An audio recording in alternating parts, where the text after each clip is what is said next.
So we've got some very exciting products coming out tomorrow. We've got the M4 Max, iMacs, and MacBook Pro and Mac Mini.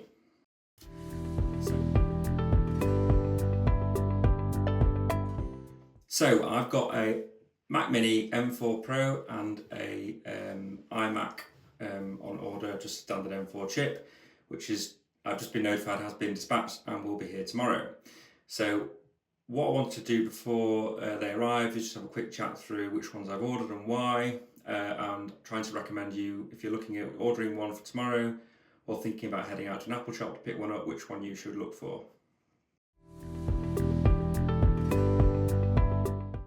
So I've currently got a MacBook Air with an M3 chip in it, and that has been the main daily driver for this channel for a while now, and it is very good. It's been excellent so far. It hasn't got a fan in that's the only problem, so chip throttling, thermal throttling is a bit of a problem when rendering video and working in complex timelines in Adobe Premiere Pro. So what I've ordered is a Mac Mini M4 Pro with the M4 Pro chip in it. So the Mac Mini lineup starts at $599 for the standard Mac Mini M4 chip. And then that comes with 256 gigabytes of storage and hooray, 16 gigabytes of RAM now. So that's really good. We get the RAM upgrade.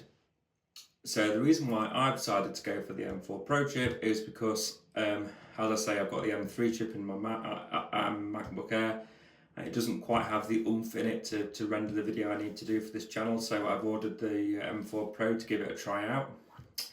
Now, what I've also ordered is an iMac with the standard M4 chip in it. So this has got the same chip as the base model Mac Mini in it, or it might be slightly different. I can't remember if it, because then basically in the iMac lineup, they've started off at 1299 with a bin down chip. So they've taken some cores out and made it slightly slower. So Apple like to do that to reduce the price, but then I wouldn't recommend. We'll talk about that in a minute. But I wouldn't recommend buying a bin down version of the chip, because you'll just lose performance, and you may as well spend an extra £100 and get that performance back.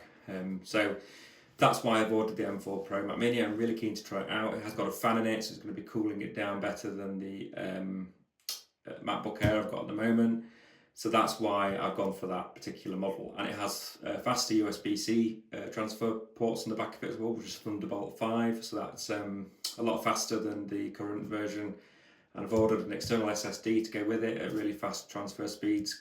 So I've only gone for a 512 gig hard drive in the Mac Mini, and then I'm going to plug an external SSD into it, which I would recommend doing this. So don't pay for Apple's expensive upgrades on the storage, because you can boost it right up to, I think it's about 8 terabytes on the Mac Mini, but it costs thousands of pounds to do that.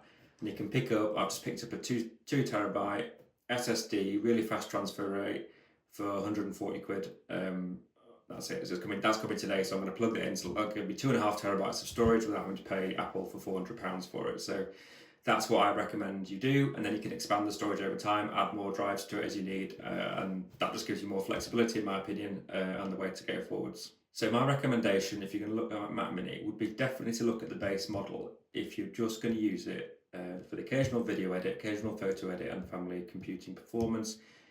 The M4 chip's going to give you great performance. It has a fan in it. It's going to give you, it's got the 16 gig of RAM. You can expand the storage on it yourself. So it only comes with a 256 gig hard drive, but you can expand that, as I've just said. So I would look at the 599 base Mac Mini and pick that up if that's all you need to do with it, because that will give you really good performance for fantastic value for money. Apple value for money, but it should even be able to play games okay. But I'll let you know the performance difference when I've got the M4 iMac and the M4 Pro Mac Mini in front of me and how to go with them. I'll let you know how it feels. If there's any difference in performance, I can tell from what I'm doing on my daily work, or whether it's one you should buy it more. So that's my just opinion at the moment. Go for the 599 Mac Mini if you're not doing anything creative. If you are doing anything like video editing, 3D rendering, coding, then look at the M4 Pro, because that will give you that pro level performance. So that's what my current recommendations on the Mac Mini. So now if we look at the iMac, so the iMac I've ordered, starts at 1699, and it comes with the fully upgraded, fully fledged M4 chip in it. So not the M4 Pro, it's a standard M4 chip. So they don't do the M4 Pro in the iMac lineup, just the M4 chip. So the base model, which you can order, the cheapest iMac you can order, and they'll come with the same screen, and everything else apart from the Ethernet port is slightly different, is 1299. So what Apple have done to get to that price is they've reduced the number of cores in the CPU, so you get a slightly cut down CPU. So I would not recommend you go for the 1299 model. I'd recommend you go for the 1499 model. Pay that £200 extra if you really can stretch to it. It's really worth it to get the extra core performance in the chip for longevity, and it's just going to be better. You get more Thunderbolt ports, more USB-C ports on the back as well. So for that extra money, just get that fully fledged chip. Don't look at the 1299 one, in my opinion. So I've ordered, as say, the 1699 one, which comes with a 512 gig hard drive and 16 gig of memory. So the Mac Mini is slightly better value, by the way, because that comes with a 24 gig of memory in the M4 Pro. So I'll let you know with my thoughts on these when I've got them out of the box and I play around with them. But the iMac is 16 gig of RAM standard now and 512 gigabyte hard drive. Again, I only went for half a terabyte because you can expand the storage really easily with external SSD, so don't. So if you, my conclusion at the moment is look at the 1499 iMac, and they've got some beautiful colours on offer, and also the M4 Mac Mini in 599. I'll update this as I go along and we get the channel going when they get arrived tomorrow, and I'll let you know my thoughts on how to play around with them. Thanks for watching, and please subscribe if you enjoyed the video. Thank you.